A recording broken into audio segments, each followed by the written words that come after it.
హల్లెలూయా. Praise God. దేవుని వాక్యంలో నుండి కీర్తన గ్రంథం 125 కీర్తన 125 కీర్తన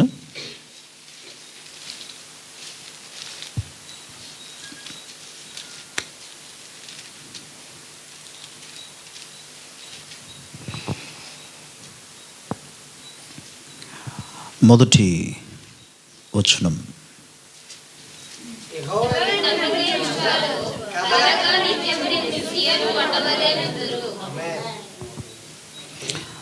చిన్న ప్రార్థన. ప్రేమ కనికరం కలిగిన మా దేవా, నీ నామానికి వందనాలు, స్తోత్రాలు. నీవు ఎంతైనా నమ్మదగిన దేవుడవు కనుక నీకు స్తుతులు చెల్లిస్తున్నాను. అల్పుడను నీ పాదధూళిని తండ్రి మీ దాసుని క్రీస్తునందు నాయన మరుగు చేసి నీ హస్తపు నీడలో మీరు దాచినాయన మీ దాసుని నోట నీ వాక్కుంచి నీ ప్రజలతో మీరు మాట్లాడమని ప్రార్థిస్తున్నాను.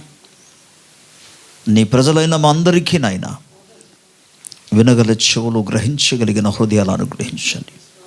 మా మనస్సును తెరవండి, మా చెవులను తెరవండి, మా కనులను తెరవండి ప్రభు.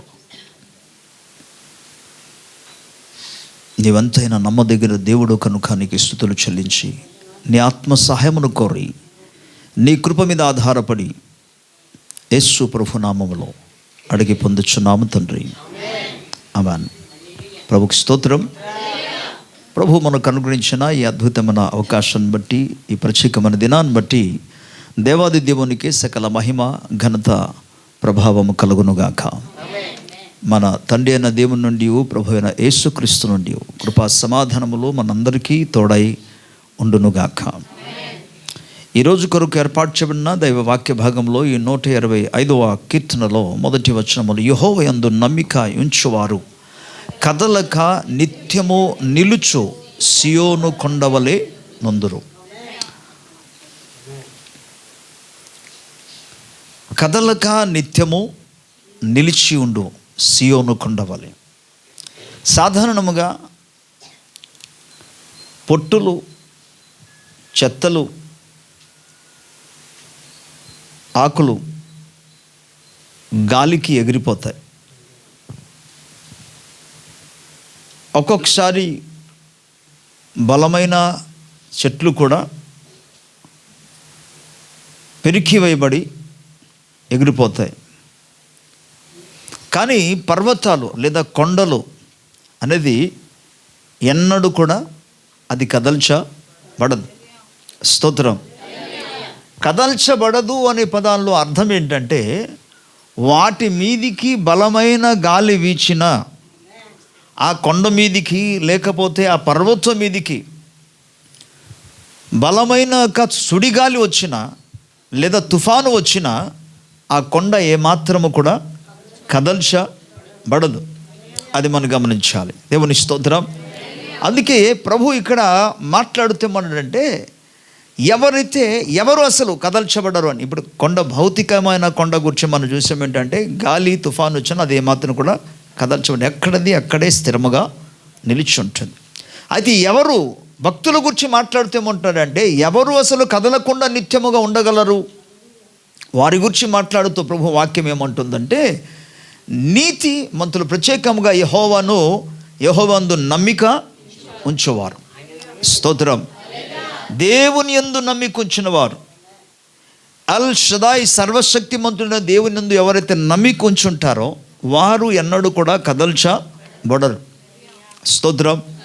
ఇక్కడ కదల్చబడరు అనే పదానికి మరో అర్థం మీకు చెప్పాలేంటంటే, వారి మీదికి గాలి వీచిన, వారి మీద బలమైన తుఫాను వచ్చిన వారు ఏ మాత్రము కూడా కదల్చబడరు.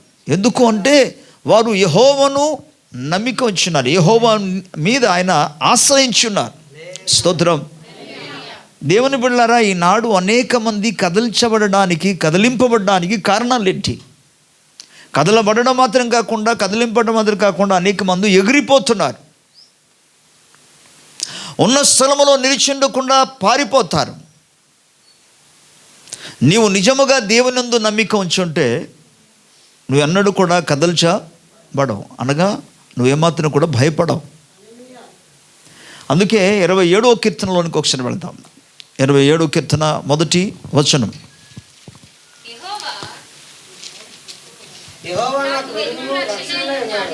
యెహోవా నాకు వెలుగును రక్షణే ఉన్నాడు, నేను ఎవరికి భయపడదును.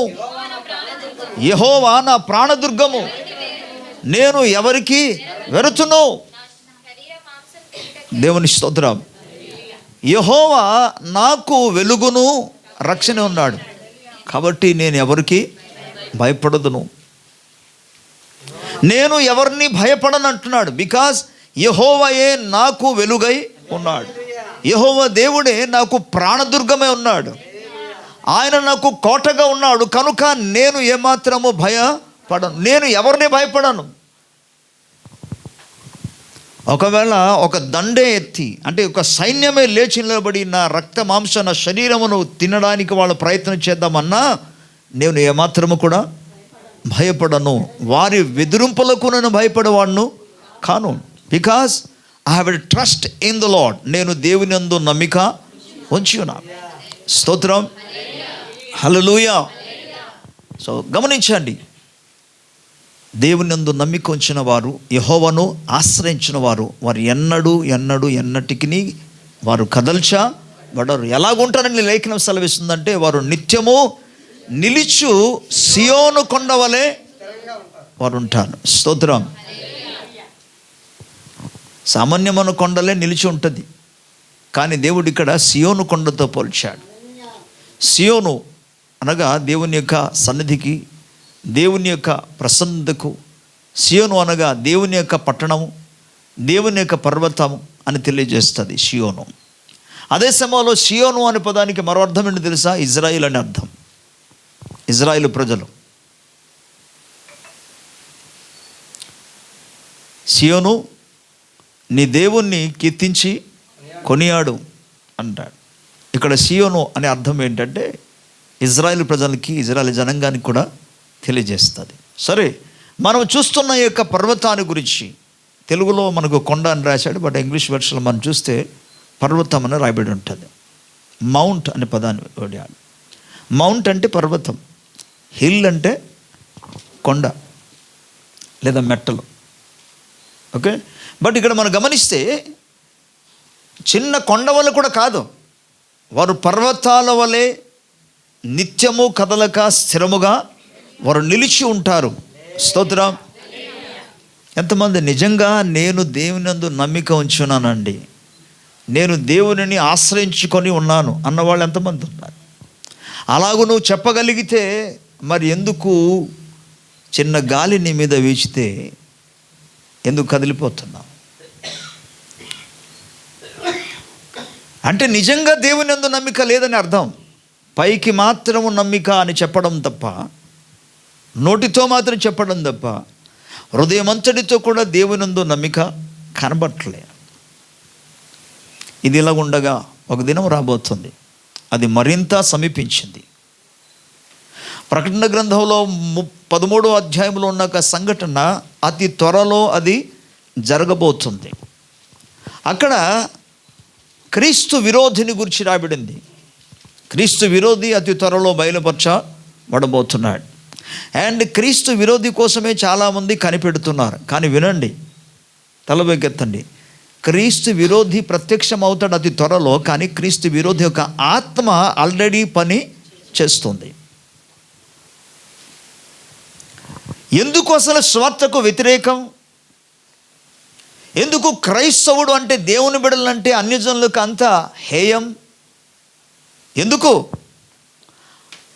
ఇంతకు మునుపే క్రీస్తు విరోధి యొక్క ఆత్మ పని చేస్తుంది, వారిలో పని చేస్తుంది. ఒకవేళ అటువంటి స్థితి కానీ వస్తే ఎంతమంది స్థిరముగా నిలకడగా ఉంటారు? నీ విశ్వాసాన్ని కదిలింప చేయగలిగిన గాలిని మీద వీస్తే అసలు నువ్వు స్థిరంగా ఉంటావా? యేసునందు నీకున్న విశ్వాసం, దేవుని వాక్యముందు నీకున్న యొక్క విశ్వాసం, యేసు క్రీస్తు రక్తమందు నీకున్న యొక్క విశ్వాసం, దేవుని స్తోత్రం. క్రీస్తు యేసునందు నీ యొక్క భక్తి జీవితం గాలి వీచితే అది స్థిరంగా నిలిచి ఉండగలదా? ఒకవేళ నిజంగానే నువ్వు నమ్మిక కలిగి ఉంటే, ప్రభువును ఆశ్రయించుంటే, నువ్వు ఎన్నడూ కూడా కదల్చబడ. బైబిల్ గ్రంథంలో చాలా లేఖనాలు మనం చూస్తాం. యోబు జీవితాన్ని మనకు కనబడుతుంది. యోబు మీద అతి బలమైన గాలి, బలమైన తుఫాను, ఒక విధంగా చెప్పాలంటే సుడిగాలి అతని మీద వీచగా, అందులో తన యొక్క విశ్వాసము కానీ, తన యొక్క భక్తి కానీ, తన యొక్క నీతి కానీ, తన యొక్క నిజాయితీ కానీ ఎన్నడూ కూడా ఆయన విడిచి పెట్టలే. నా విమోచకుడు సజీవుడు, నేను ఆయనందు నమ్మిక ఉంచున్నాను, నిశ్చయముగా ఖచ్చితంగా నేను ఆయనను ఈ కళ్ళతోనే, ఈ శరీరముతోనే నేను ఆయనను చూస్తాను. నేను ఆయనందు నమ్మిక ఉంచినాను, నన్ను దేవుడు ఏమాత్రం కూడా విడిచి పెట్టడు. ఇది అతని మీద, భక్తి మీద. ఒక భౌతికమైన సమస్య ఒక వ్యక్తి మీదకి వచ్చినప్పుడు అది దేని మీద దాడి చేస్తుంది తెలుసా? భౌతికమైన సమస్యలు, భౌతికమైన కష్టాలు, ఇహలోక సంబంధమైన బాధలు, శ్రమలు దేని మీద దాడి చేస్తుంది? మీరు భౌతికమైన శరీరం మీద కానీ, లేతే ఆ లోక సంబంధమైన వాటి మీద దాడి చేస్తారంటారు. కానీ నేను అంటాను, ఆత్మీయ జీవితం మీద అది దాడి చేస్తుంది, విశ్వాసం మీద అది దాడి చేస్తుంది, ఒకని ప్రార్థన జీవితం మీద అది దాడి చేస్తుంది, ఒకని యొక్క పరిశుద్ధతను దాడి చేస్తుంది. భక్తి జీవితంలో ఎలా దాడి చేస్తుంది?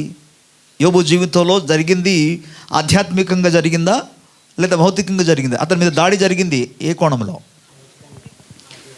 మనం చూస్తే అంత భౌతికంగానే కనబడుతుంది. అతని పశువులు, అతని గొర్రెలు, అతని యొక్క గాడిదలు, అతని యొక్క ఒంటెలు, తన యొక్క కుమారులు, తన యొక్క కుమార్తెలు, తన యొక్క శరీరం మీద ఎవ్రీథింగ్, అన్ని ఏరియాలో కూడా మనం గమనిస్తే కేవలం ఫిజికల్గా, భౌతికంగా మాత్రం అతని మీద దాడి జరిగినట్టుగా మనకు కనబడదు, నష్టము కలుగునట్టుగా, శ్రమ వచ్చినట్టు కనబడుతుంది.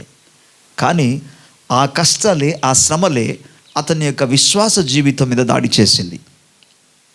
ఎక్కడ చేసింది పాస్టర్ గారు అంటారా? లేఖనాలు మీకు చూపిస్తా. యోబు గ్రంథం 1వ అధ్యాయంలో 20వ వచనం. యోబు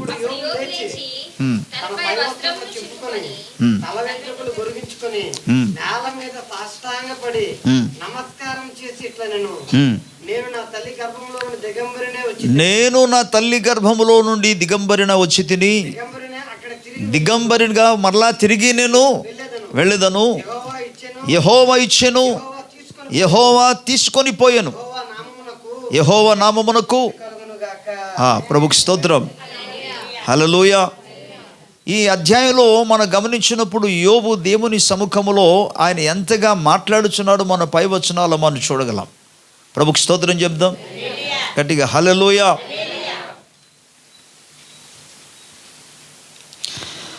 తనకు పై వస్త్రాన్ని చింపించుకున్నాడు ఆయన.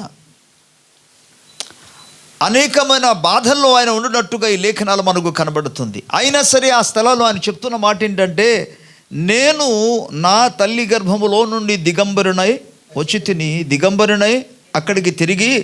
అంటే ఈ లోపల ఏం జరిగింది? ఈ పదం అసలు ఎందుకు వాడుతున్నాడు ఆయన? నేను దిగంబరిన వచ్చాను, దిగంబరిగాని పోతానని పదాన్ని ఎందుకు వాడాడు? సందర్భం లేకుండా మాట్లాడుతున్నాడు ఆయన. అతని జీవితంలో భౌతికంగా జరిగిన ప్రతి విధమైన నష్టాలు జ్ఞాపకం చేసుకుంటూ, ఈ లోపల నష్టము కలిగిన వెంటనే, వినండి, నష్టము తనకు కలిగిన వెంటనే అతని యొక్క భక్తి మీద అది దాడి చేసింది. అతని యొక్క విశ్వాస జీవితం మీద, నీతి మీద, యథార్థత మీద అది దాడి చేసింది. తన భార్య ఏం చేయమని చెప్పింది? ఇంకేం దేవడండి, ఇంకా నువ్వు వదలకుండా ఉంటావా? ఇన్ని జరిగిన తర్వాత ఇంకా యథార్థతను వదలవా? ఇంత నష్టము కలిగిన తర్వాత కూడా ఇంకా యథార్థతను విడిచిపెట్టవా? ఇంత నష్టము కలిగిన తర్వాత కూడా ఇంకా నీ నీతిని, న్యాయాన్ని, భక్తిని అసలు విడిచిపెట్టవా? దేని మీదకి ఇప్పుడు వచ్చింది? నష్టపోయింది కేవలం తన పశువుల మంద, తన బిళ్ళలు మాత్రమే కాదు, ఇప్పుడు దీని మీదకి వచ్చింది. ఎవ్రీ టైం, ప్రతిసారి అపవాది చేసే పని ఏంటంటే, ఒక వ్యక్తికి భౌతికమైన జీవితంలో దాడి చేయటం ద్వారా ఆ ప్రభావము వారి యొక్క ఆత్మీయ జీవితంలో కనబడుతుంటుంది, వారి విశ్వాస జీవితంలో కనబడుతుంది, వారి యొక్క భక్తి జీవితంలో కనబడుతుంది. ఇది ఎరిగిన వాడు, దేవుని స్తోత్రం, సత్యాన్ని ఎరిగిన వాడు ఏం చేస్తాడు తెలుసా? నేను నమ్ముకున్న నా దేవుడు సజీవుడు, ఆయన నన్ను సహాయము చేస్తాడు, ఆయన నాకు విడుదల చేస్తాడు, ఆయన నన్ను విమోచిస్తాడు.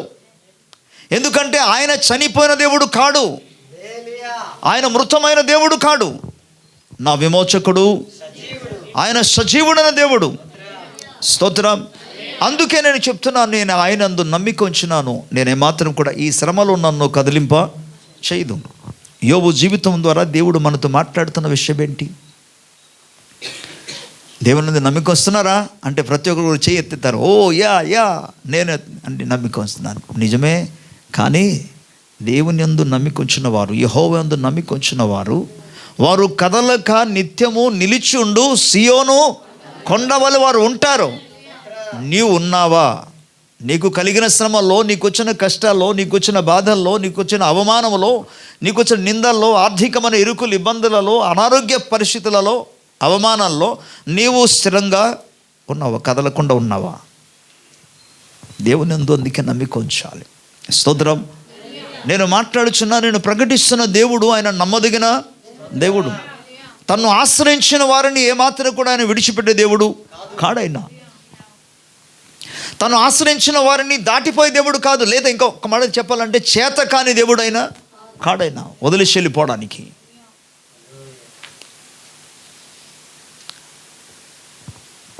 మిగిలిన వాళ్ళందరూ ఎలాగుంటారంటే, ఈ లోకంలో ఉన్న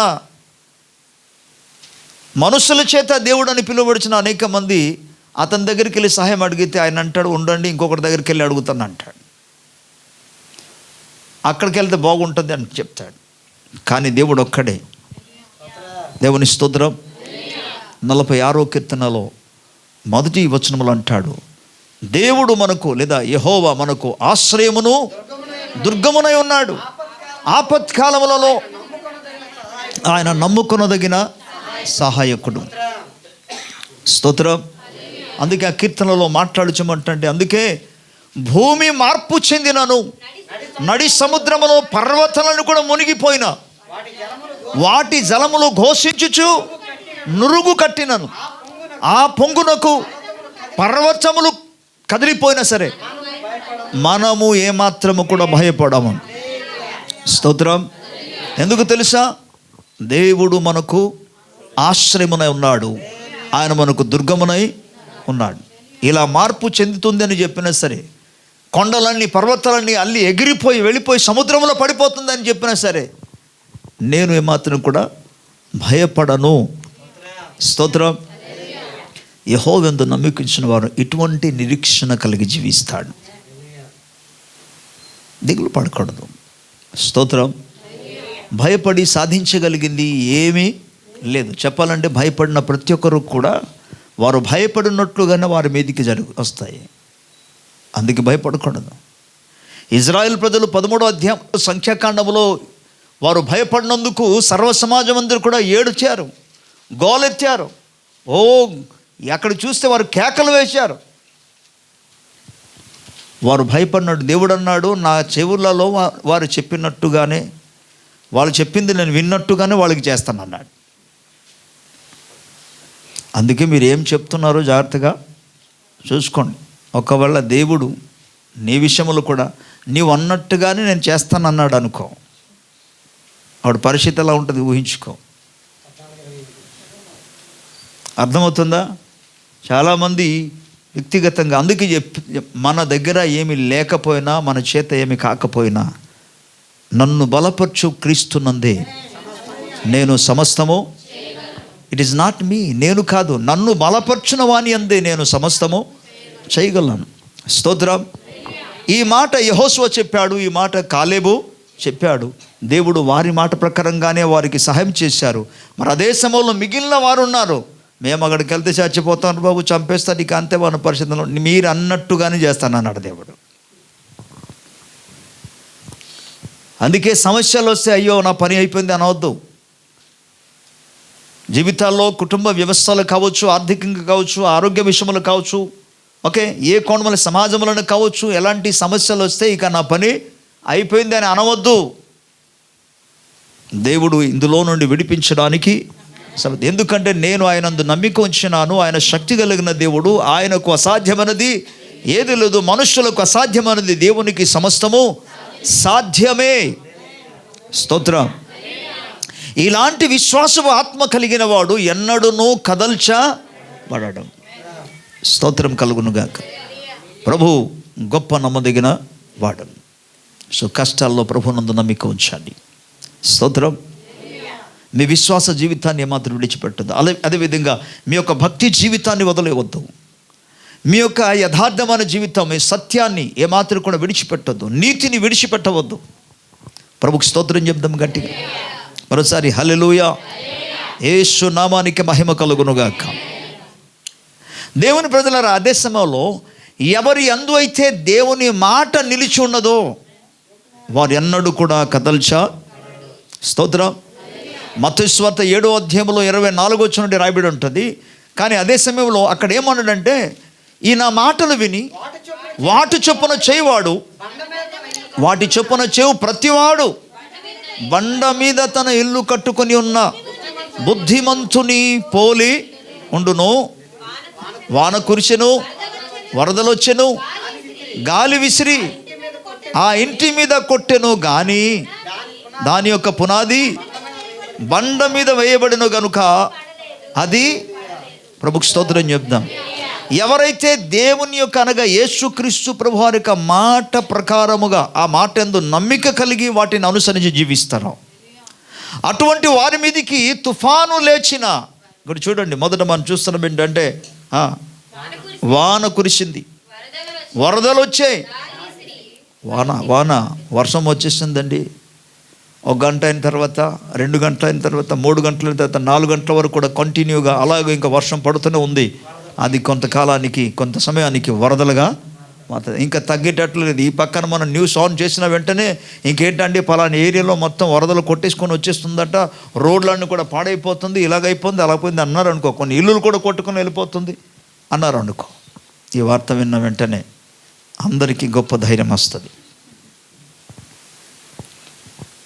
దేవుని వాక్యంలో యేసు ప్రభు చెప్తున్న మాట, వాన వచ్చిను, వరదలు వచ్చింది, గాలి విసరి కొట్టింది, కానీ అది బండ మీద వేయబడినది, కట్టబడినది కనుక అది, దేవుని స్తోత్రం, ఏమోలే, అది పడలే. మత్తయి సువార్తలో పడలేదు అన్నాడు. కానీ లూకా సువార్త 7వ అధ్యాయంలోనికి వెళితే అదే భాగాన్ని, అదే విషయాన్ని లూకా అద్భుతంగా వివరిస్తూ ఇక్కడ చెప్తున్న మాట 46వ వచనం నుండి రాయబడి ఉంటుంది. అయితే మనం కేవలం 48వ వచనాన్ని చదువుకుందాం. ఓకే, మనం కంటిన్యూ చదవడం మంచిది. 46 నుండి చదువుకుందాం. నేను చెప్పు మాటల ప్రకారముగా, 6:46, నేను చెప్పు మాటల ప్రకారము మీరు చేయక ప్రభువా ప్రభు అని నన్ను పిలుచుట ఎందుకు? నా యొద్దకు వచ్చి నా మాటలు విని వాటి చొప్పునొచ్చు ప్రతివాడును ఎవని పోలి ఉండునో మీకు తెలియజేసేదను. వాడు ఇల్లు కట్టవలనని ఉండి లోతుగా త్రవ్వి బండ మీద పునాది వేసుకొని నా పోలిన వాడు ఉన్నాడు. వరద వచ్చి ప్రవాహము ఇంటి మీద వడిగా కొట్టినను, అది బాగుగా కట్టబడినందున దాన్ని కదిలింప లేకపోయాను. దేవుని స్తోత్రం. సో మత్తయి ఏమంటాడంటే అది పడలేదు అన్నాడు. లూకా ఏమంటున్నాడు? అది అసలు పడడం సంగతి పక్కన పెట్టండి, కనీసం కదిలించలేదు అది. స్తోత్రం. నీ భక్తిని ఎవరు కూడా కదిలింప చేయకూడదు. ఎవరు కాదు, ఏ పరిస్థితి కూడా కదిలింప చేయకూడదు. నీ విశ్వాస జీవితాన్ని ఏది కూడా కదిలింప చేయకూడదు. స్తోత్రం.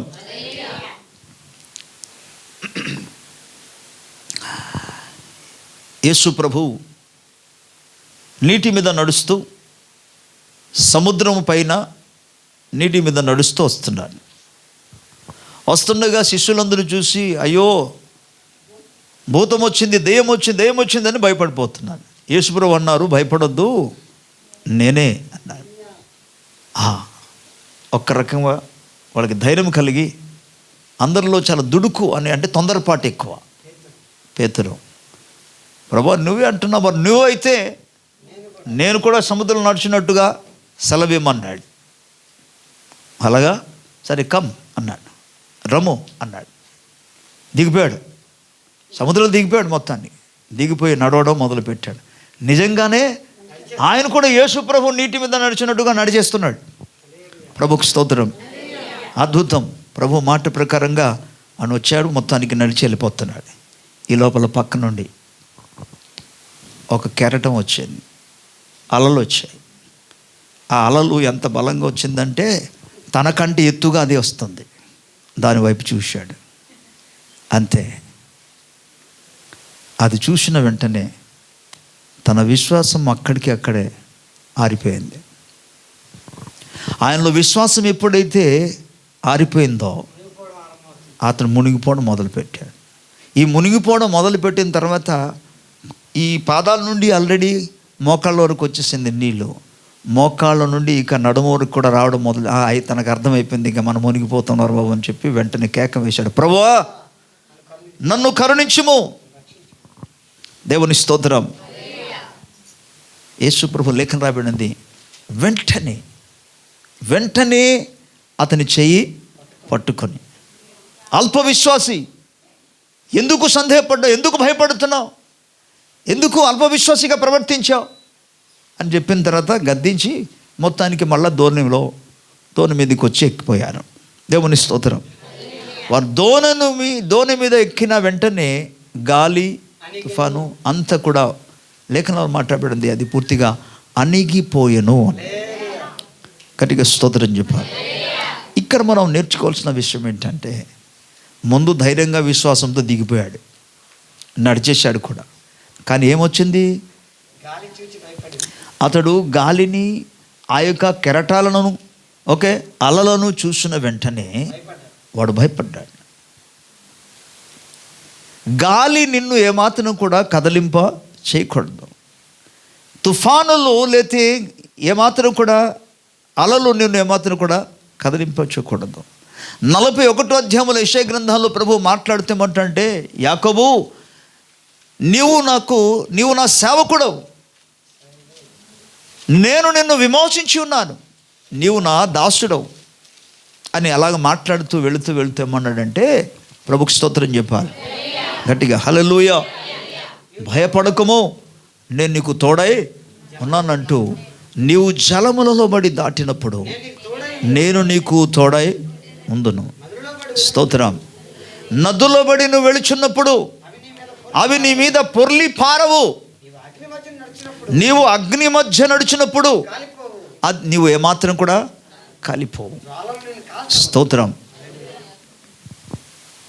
గట్టిగా హల్లెలూయా చెప్దాం. దేవుని ప్రజలారా, నీళ్ళు అలాగే అగ్ని, నీవు నీటిలో నడుచున్నప్పుడు, జలములలో పడి వెళ్ళినప్పుడు, దాటినప్పుడు అది నేను ఏమాత్రం కూడా ముంచి వేయదు. అగ్నిలో మధ్య నువ్వు నడుచున్నప్పుడు ఆ అగ్ని నిన్ను ఏమాత్రం జాలదు. బికాజ్ వీటన్నిటికీ ఒకటే కారణం, నేను నీకు తోడై ఉన్నాను. స్తోత్రం. హల్లెలూయా. దేవుని యొక్క తోడు ఉన్నంత వరకు ఒక మనిషి ఏమాత్రము కూడా నీటి వరదలు వచ్చేసినా, అలలు వచ్చి ముంచేసినట్టుగా కనబడినా అవి ఏమాత్రం కూడా ముంచి జాలదు. నీ మీద పొంగి పొరలవు అన్నాడు. అక్కడ వరకు వచ్చి అక్కడ నిలబడి వెనక్కి వెళ్ళిపోవాలంతే. ప్రభుకి స్తోత్రం. This is called faith. దేవుని యందు నమ్మిక ఉంచుట, ఆయనందు నమ్మిక ఉంచిన వారు. ప్రభుకి స్తోత్రం. సో దేవుని వాక్యమందు స్థిరముగా ఉండి వినండి. దేవుని వాక్యానుసరముగా ఎవరైతే జీవితాల్లో కట్టుకుంటారో వారి యొక్క విశ్వాస జీవితాన్ని, వారి యొక్క భక్తి జీవితాన్ని ఎవరైతే కట్టుకుంటారో వారి గురించి ప్రభు మాట్లాడుతామంటారంటే వారు ఎన్నడూ కూడా కదల్చబడరు. దేవుని స్తోత్రం, హల్లెలూయా. వాక్యానికి వేరుగా ఒక విశ్వాస జీవితాన్ని, ఒకరి భక్తిని కాపాడుకోవడానికి ప్రయత్నం చేస్తే వారు నిశ్చయముగా విఫలమవుతారు. నువ్వు దేవుని వాక్యానుసారంగా చేస్తే. ఎందుకంటే పేతురు రాసిన పత్రికలోనికి ఒకసారి వెళ్దాం. ప్రభుకు స్తోత్రం, హల్లెలూయా. యేసు రక్తమే జయం. రైట్. మొదటి అధ్యాయం 22వ వచనం నుండి ఇలాగున రాయబడింది. మీరు క్షయబీజము నుండి కాక శాశ్వతమగు జీవము కలిగిన దేవుని వాక్య మూలముగా అక్షయ బీజము నుండి పుట్టింపబడిన వారు గనుక నిష్కపటమైన సహోదర ప్రేమ కలుగునట్లు మీరు సత్యమునకు విధేయులడవు చేత మీ మనస్సును పవిత్రపరచుకుని వారే ఉండి ఒకరినొకడు హృదయపూర్వకముగాను మిక్కటముగాను ప్రేమించుడి. ఏలైనగా సర్వ శరీరులు గడ్డిని పోలిన వారు, వారి అందమంతయు గడ్డి పువ్వుల ఉన్నది. గడ్డి ఎండును, దాని పువ్వును రావును. అయితే ప్రభువు వాక్యము ఎల్లప్పుడూ నిలుచును. మీకు ప్రకటించుచున్న స్వార్థ ఈ వాక్యమే. అయితే ప్రభువు వాక్యము ఎల్లప్పుడూ నిలుచును. అందుకే యేసు ప్రభు వారు మాట్లాడుతూ 24వ అధ్యాయంలో 35వ వచనంలో అంటాడు,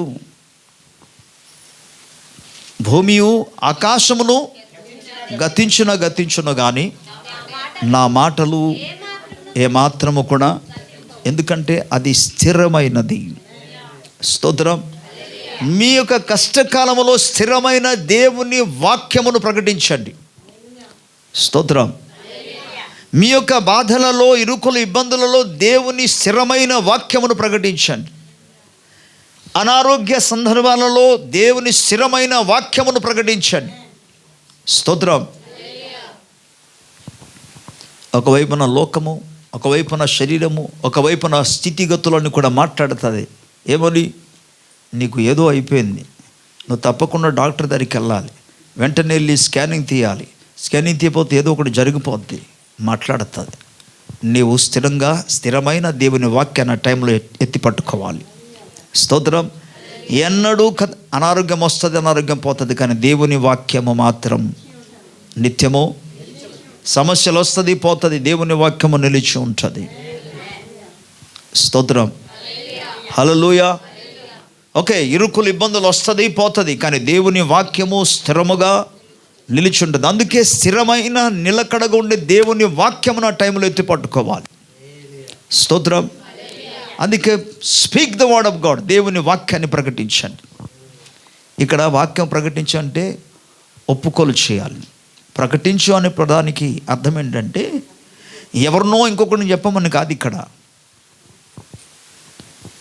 నీ చుట్టూనున్న ఏ మనసులైతే, ఏ ఆలోచనలు అయితే నిన్ను బలహీనపరచడానికి ప్రయత్నం చేస్తుందో వాటితో చెప్పాలి.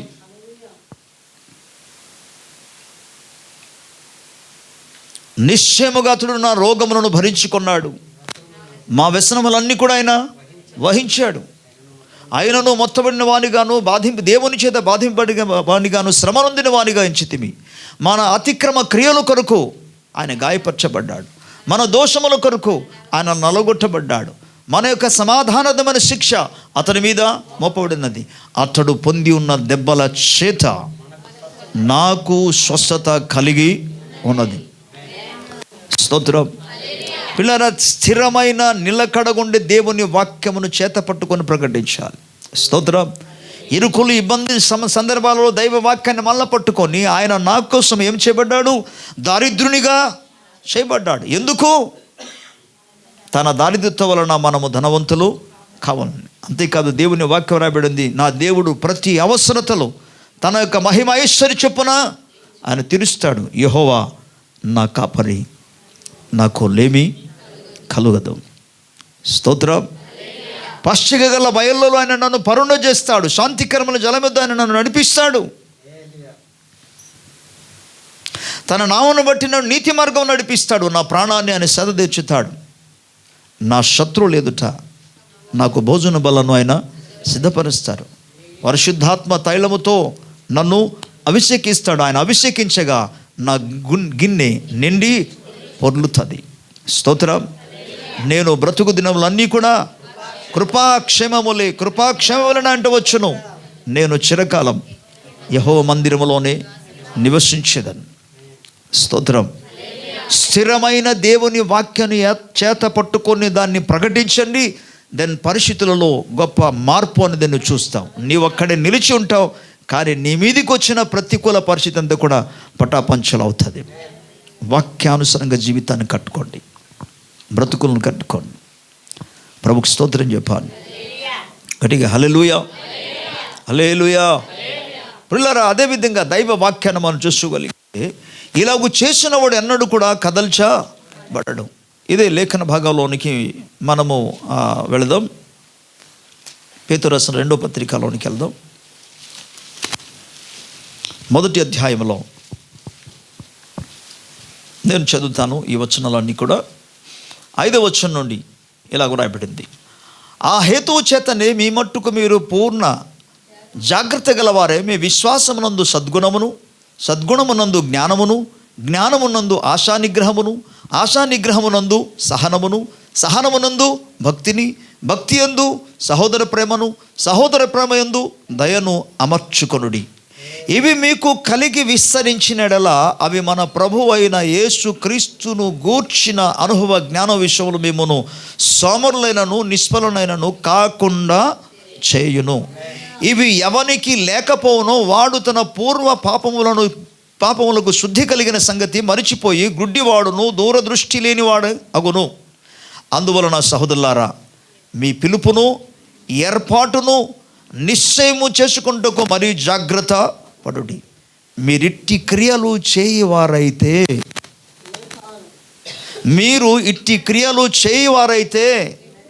ఎప్పుడునూ తొట్టిల్లారు, ఎప్పుడునూ మీరు కదలింపబడరు. అలాగున మన ప్రభువును రక్షకుడైన యేసు క్రీస్తు యొక్క నిత్య రాజ్యములో ప్రవేశము మీకు సమృద్ధిగా అనుగ్రహింపబడును. స్తోత్రం. దేని బిడ్డలారా, ఇట్టి క్రియలు మీరు చేయవారైతే మీరు ఎప్పుడునూ తొట్టిల్లరు అనగా కదలింపబడరు. దేవుని స్తోత్రం. ఏ క్రియలు? పైభాగాలు మనం చూసుకున్నాం. కొన్ని సద్గుణాలు, సత్క్రియల గురించి అక్కడ రాబడింది. వాటిని అనుదిన జీవితాల్లో, భక్తి జీవితాల్లో మనం స్థిరంగా నిలకడగుంటే కదలనీయకుండా దేవుడు నిన్ను స్థిరపరుస్తాడు. ప్రభుకి స్తోత్రం. గట్టిగా హల్లెలూయా. దైవ వాక్యంలో మరొక లేఖనాన్ని మీ ముందు పెట్టడానికి ఆశిస్తున్నాను. కీర్తన గ్రంథం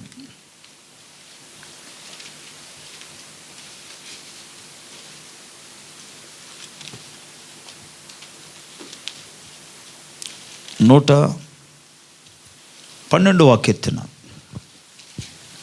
112వ కీర్తన. ఈ 112వ కీర్తన మొదటి వచనము నుండి మనం చూసుకోగలిగితే, యెహోవాను స్తుతించుడి, యెహోవాయందు భయభక్తులు గలవాడు ఆయన ఆజ్ఞలను బట్టి అధికముగా ఆనందించేవాడు ధన్యుడు. వాని సంతతి వారు భూమి మీద బలవంతులగుదురు. యథార్థవంతులకు వంశపు వారు దీవింపబడుదురు. కలిమియు సంపదయు వాని ఇంట నుండును, వాని నీతి నిత్యము నిలుచును. యథార్థవంతులకు చీకటిలో వెలుగు పుట్టును. వారు కటాక్షమును వాత్సల్యతయు నీతియు గలవారు. దయాళులను అప్పించువారును భాగ్యవంతులు.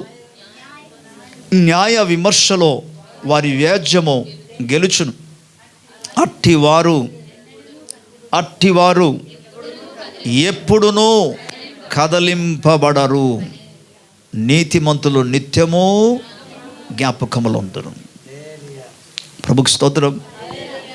ఇలాంటి వారు ఎన్నడూ కూడా వారు కదలింపబడరు. ఎవరు ఇక్కడ? ఎలాంటి వాడు అంటే నంబర్ 1, యెహోవా యందు భయభక్తులు గలవాడు, ఎన్నడూనూ కదలింపబడడు. స్తోత్రం చెప్దాం. హల్లెలూయా. అలాగే యెహోవా ఆజ్ఞనందు అధికముగా ఆనందించువాడు, ఎన్నడూ కూడా కదలింపబడడు. వాని సంతతి వారు భూమి మీద బలవంతులు అవుతారు.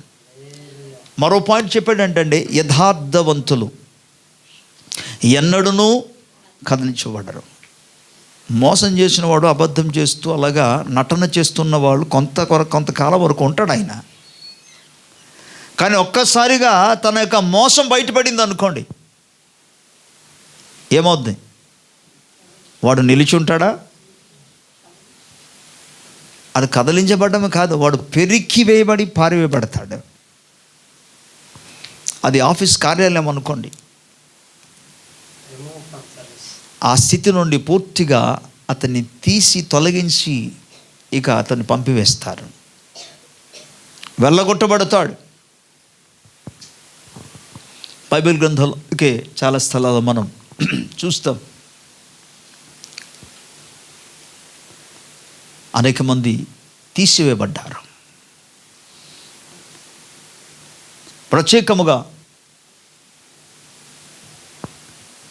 ఆదికాండంలో మనం దీన్ని చూస్తాం. యోసేపునకు అన్యాయముగా, అబద్ధముగా తీసుకెళ్ళి చెరసాలలో వేశారు. అదే చెరసాలలో రాజు దగ్గర పనిచేస్తున్న 2 వ్యక్తులు ఉన్నారు. ఒకడు భక్ష్యకారకుడు, మరొకడేమో పానదాయకుడు. భక్ష్యకారకుడు అనగా భక్ష్యము అనగా భుజించుట లేదా తినుట అని అర్థం. సో భక్ష్యకారకుడు అనగా ఆహార పదార్థాలన్నీ కూడా సిద్ధపరచడం, రాజుగారికి అందించక మునుపు, రాజుగారు తినక ముందు వారు దాన్ని రుచి చూసి అది సరైనదా కాదా అనేది, ఒకవేళ అందులో ఏమైనా విషయం ఉందనుకోండి, వెంటనే చచ్చిపోవాల్సింది ముందు వీళ్ళే. దాన్ని బట్టే భక్ష్యకారకుడు కానీ పానదాయకుడు కానీ వీరిరువురు ఉంటుంది. చాలా ప్రమాదకరమైన జాబ్ అది. అటువంటి జాబులో ఉంటుండగా వారు ఒకసారి ఇద్దరిలో ఎవరిలో ఒక తేడా కనబడింది. ఇద్దరి మధ్యలో నేను అనుకుంటాను ఫస్ట్ వానే భక్ష్యకారకుడు చిన్న తేడా తీసుకొచ్చాడు. రాజులకి సాధారణంగా ఇతర దేశంలో ఉన్న రాజులు వారు రాజుని ఎలాగో పడగొడదాం కొట్టుదాం అని చెప్పేసి వాళ్ళు ప్లాన్ చేస్తుంటారు. ఇక్కడ ఇటువంటి సందర్భాల్లో ఈ మెయిన్ ప్లేస్లో ఉన్న వ్యక్తి ఏం చేస్తాడంటే లంచం పుచ్చుకొని వారి యొక్క రహస్యాన్ని తెలియజేస్తాడు.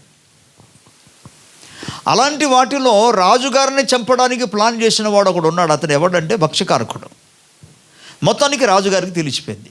అంతవరకు ఎంత నమ్మకంగా ఉన్నాడు అనుకున్నారు కదా, కానీ నమ్మకంగా ఉన్నాడనే వ్యక్తి ఏం చేస్తున్నాడంటే రాజుగారిని చంపడానికి ప్రయత్నం చేశాడు. ఇతరుల దగ్గర లంచం పుచ్చుకున్నాడు, ఇతరుల దగ్గర డబ్బులు తీసుకున్నాడు, ఇతనికి హాని చేయడానికి ప్రయత్నం చేశాడు. మీరు గమనించండి, ఒకడు చేస్తే ఇద్దరి మీదకి వచ్చేసింది, ఈయన కూడా చేశాడని చెప్పేసి తీసుకెళ్ళి పడేశాడు. జైల్లో ఉన్నాడు. చెరసలో ఉన్నప్పుడు వారిద్దరూ కలలు కన్నారు. ఒకే రోజు ఇద్దరు వేరే వేరే రకమైన కలలు చూశారు. ఆ కలలో ఒక భావాన్ని వారికి తెలియకుండా ఉదయం లేచిన వెంటనే ముఖం చాలా చిన్నబుచ్చుకొని ఏంటి ఇలాంటి కళ వచ్చిందని చెప్పేసి బాధతో ఉన్నారు. యోసేపు వెళ్ళి వారితో అడిగాను, ఏంటయ్యా ఎందుకు అంత బాధగా ఉన్నారు, ఏంటి పరిస్థితి అసలు చెప్పండి అని. అంటే ఏం చెప్పమంటారు సార్, ఇలా జరిగిపోయింది మాకు పరిస్థితి అని. కళ చూసాం, దాని భావం అర్థం కావట్లేదు, మాకు చాలా ఆందోళనగా ఉంది, గాబరుగా ఉందండి, భయంగా ఉందండి, టెన్షన్గా ఉంది. ఓకే, డోంట్ వరీ, మీ కళ చెప్పండి. వారు కళ చెప్పారు, కళ భావాన్ని తెలియజేశాడు. అక్కడ చెప్పిన మాట ఏంటంటే భక్ష్యకారకుడుకు తన తల తీసేయబడుతుంది నెక్స్ట్ డే మార్నింగ్ కల్లా, అండ్ పానదాయకుడు మరలా తన స్థానాన్ని తిరిగి తన జాబ్ అయినా పొందుకుంటాడని ఆయన చెప్పినట్టుగానే ఎగ్జాక్ట్గా జరిగింది. ప్రభుకి స్తోత్రం, హల్లెలూయా. ఇక్కడ మీకు ఏం చెప్తున్నానంటే వాడు నమ్మకస్తుడుగా లేని కారణాన్ని బట్టి తన స్థానములో ఆయన స్థిరముగా నిలకడగా ఉండలేకపోయాడు. మొదట ఏమో దొరికిన వెంటనే, కనబడిన వెంటనే మోసము చేస్తున్నాడని, ఏదో కీడు చేస్తున్నాడని తెలిసిన వెంటనే అతను తీసుకెళ్ళి జైల్లో పడేశారు. అండ్ సెకండ్ టైం జైల్లో కూడా ఉండడం కాకుండా పూర్తిగా అతని తలనే నరికి. నేను ఇక్కడ మీకు ఏం జ్ఞాపకం చేస్తున్నానంటే, మోసగాళ్ళు, అన్యాయులు, అబద్ధికులు, ఓకే, కపట ప్రవర్తన కలిగిన వారు నిలిచి ఉండరు. కొంతకాలం వరకు అలాగ నిలిచున్నట్టుగా మీకు కనబడతారు, కానీ వారికి అంతం వస్తుందన్న విషయాన్ని గమనించాలి. కానీ కేవలం యథార్థవంతులు మాత్రమే, దేవుని నందు భక్తి కలిగిన వారు మాత్రమే నిలకడగా ఉంటారు. దేవుని స్తోత్రం. భయపడకుండా ఉంటారు, కదలకుండా ఉంటారు. వారిని ఎవరు కదిలింప చేయలేరు, ప్రయత్నము చేసినా సరే ఏమి చేయలేరు. ప్రభుకి స్తోత్రం.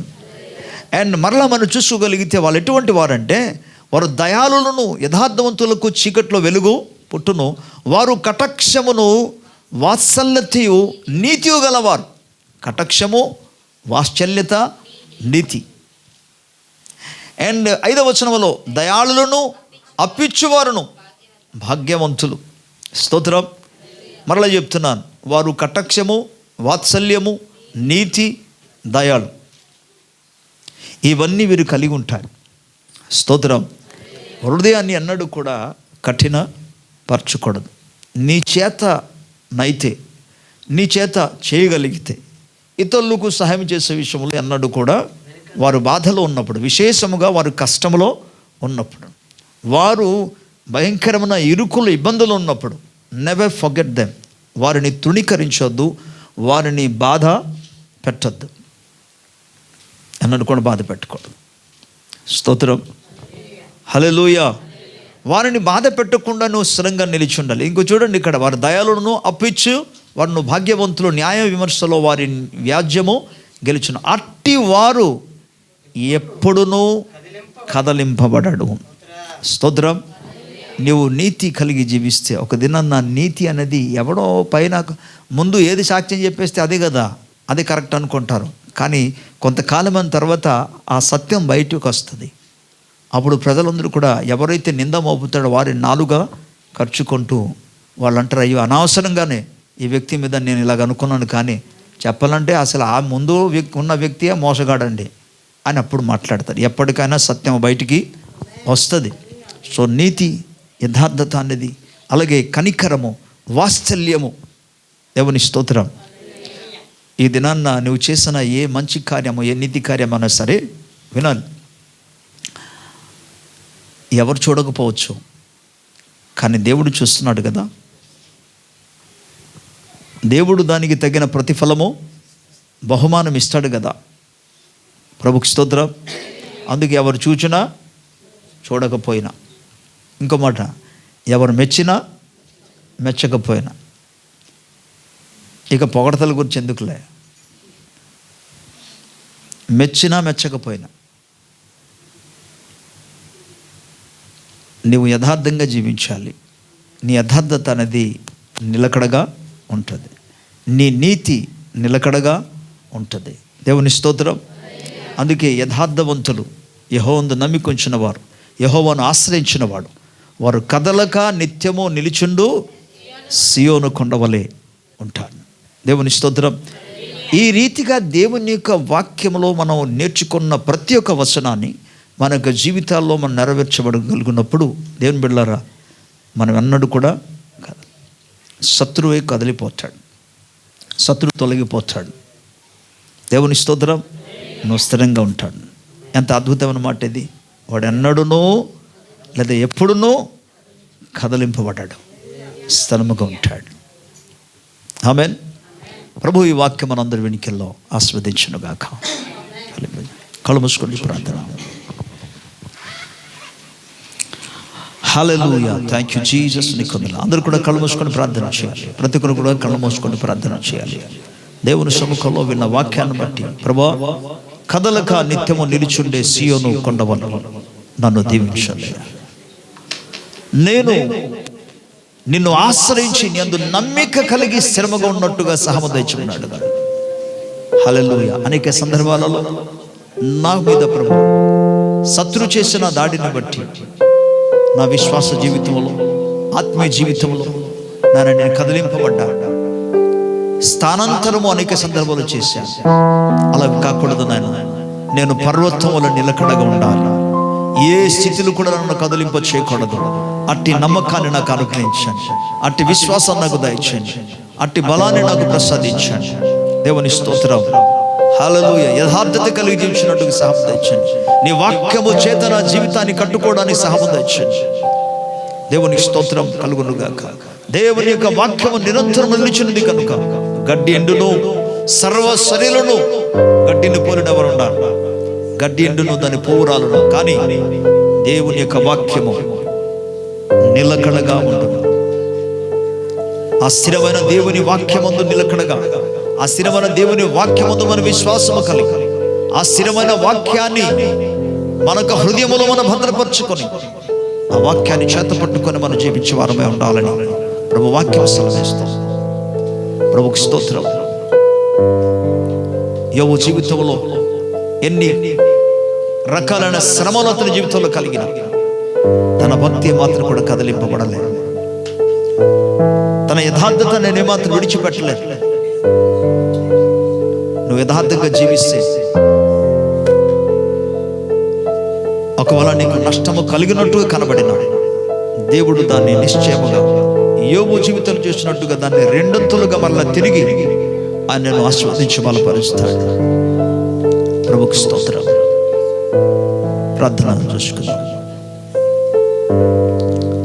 ఉషా సిస్టర్ ప్రార్థన చేస్తారు. మన వాక్యం కొరకు ప్రార్థిస్తుండగా మన ప్రార్థన అందరం ఏకీభవిద్దాం. Thank you lord. నీకు స్తోత్రం. ప్రభు మిమ్మల్ని ఆస్వాదించునుగాక.